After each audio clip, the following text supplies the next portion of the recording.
there, Jed Coburn is here with the Exercise Physiology Show, where I talk about the physiology of the mind, physiology of the body, physiology of the spirit. Today is episode number 100, and I am jacked for it. Ready? Here it comes.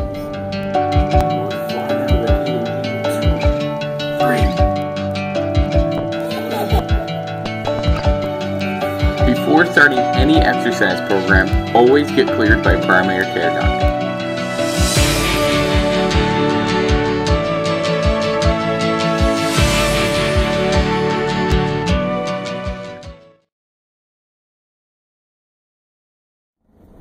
So, episode number 100. I would say today is a great day to bring up something that I think a lot of us may or may not even be aware that is a problem, that there's some prevention going on, okay? That we can do prevention. Like, yes, it's the 100th episode. Awesome. I am happy. I am ecstatic. I am grateful. I am a whole bunch of things, but it still doesn't mean that I get to just sit here and celebrate the whole time. I want to bring you some value, and that's what I do. So today we're talking about hernia and incontinence. Whoa, oh my gosh, right? Two things that are very preventable. That you just have to know this certain exercise, and it's a little bit weird to talk about. It's a little bit odd to talk about, but we'll get through it. So here we go. So hernias, you can have two different kind of hernias. I'm sure there's many other ones, but the most common ones are inguinal hernia and an abdominal hernia. Abdominal hernias, there's not much we can do for prevention, but just watch pain. Don't overdo any kind of core. Don't really load yourself up, but it happens, right? So sometimes if we're overweight, obese, you let it go pretty far, and inactivity starts to happen, and then you get those muscles atrophying and linings start to tear, and there you go, right? So the other one would be inguinal hernia. And inguinal hernia is right into the groin, right? So what happens with that is the wall, right, your pelvic wall, starts to weaken, right? Inactivity can do that too. And there's a certain exercise that you can be doing, but to explain it again, right, it's a little weird, and we're all adults, so we'll just get right to it.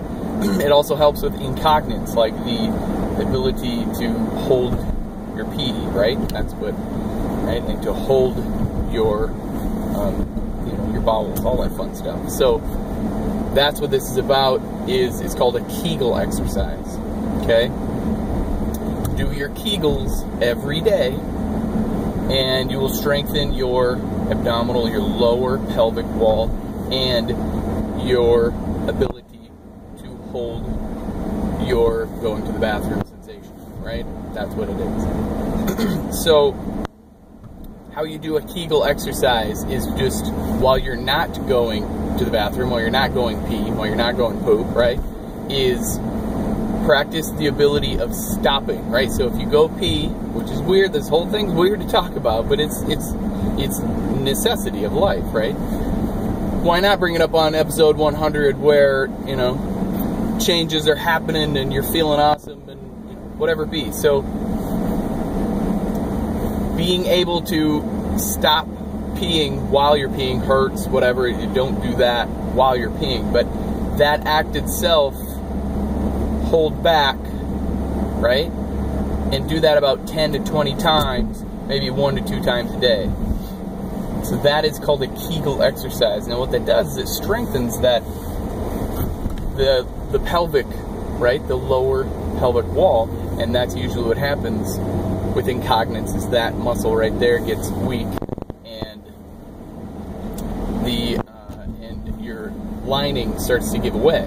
So Kegels, give that a shot, right? So practice, it sounds weird, but it's true, right? Look it up, Google that stuff. Kegels.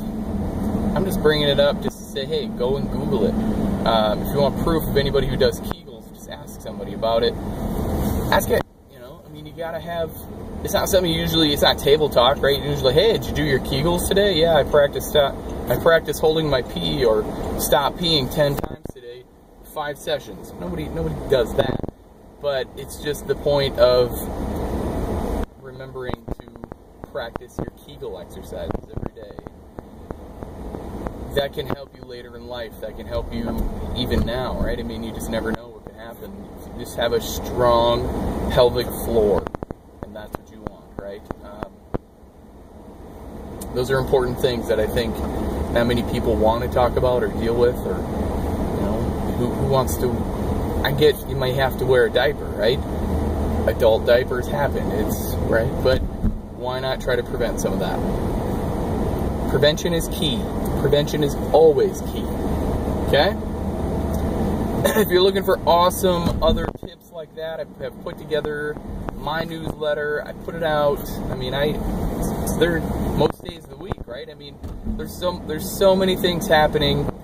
There's so many new articles coming out, and I read all of those. I do a bunch of research so that you don't have to.